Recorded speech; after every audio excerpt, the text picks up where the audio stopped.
recently, for the last few years, we've had this problem with Laurel's car. Her sunroof leaks, and so it wouldn't be a problem if it didn't rain in Oregon, but it tends to rain here. And so, so we tried shutting it, and that didn't help. And so it's like she would come, hey, Dad, this needs to be fixed. And it's like, I don't know how to fix it. And so I would talk to somebody, and they would say, well, maybe this or maybe that. And so finally, I pulled out all stops, and I went to YouTube. And it's like, how do you fix a leaky sunroof? And it said you could do a couple things. There's a couple little holes up there that get plugged up. And so what you want to do is get those holes to where they'll drain. And so you can do things. You can blow air in them. You can take like a weed eater, that string, and poke it down there. And if you don't do it right, you're going to separate the tube inside there, and that won't be good. So just do it real careful, and you can do this. And when you're all done, when you pour water in the top, it should just come flowing out the bottom, not in the car, but outside the car. And so I am like getting desperate, so I go out there, and I open it up, and I pour some water in, and I look outside, and nothing's coming outside. And her floorboard is just like saturated with water. And it's like, oh, this is probably not good. I'll bet that tube that's supposed to go outside, I'll bet it's coming inside. And so we can't give up. It's still raining. We got to solve this problem. And so I go to a guy, an auto body guy, and I say, hey, because my mechanic, I called him first. He said, no, it's not my problem. This is an auto body problem. So I went to an auto body guy. Hey, I got this problem. He's like, I don't have time for you, but here is a number of somebody that you can call. And this guy normally doesn't answer his phone, but keep trying.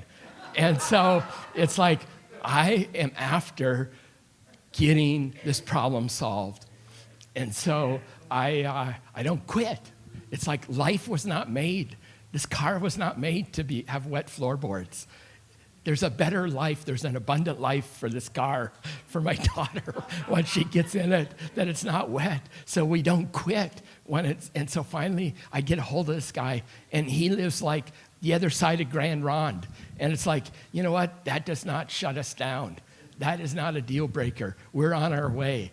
And so we arrange, and we take the car out there, and he takes this stuff apart, and this guy can fix anything. And he pulls the what do you call the cloth, up on top. He pulls all that off, and he's pulling everything down. He exposes it, and this clamp was no good from here, and this was plugged up. And he said, now when you pour water in, it just runs outside, just like we wanted.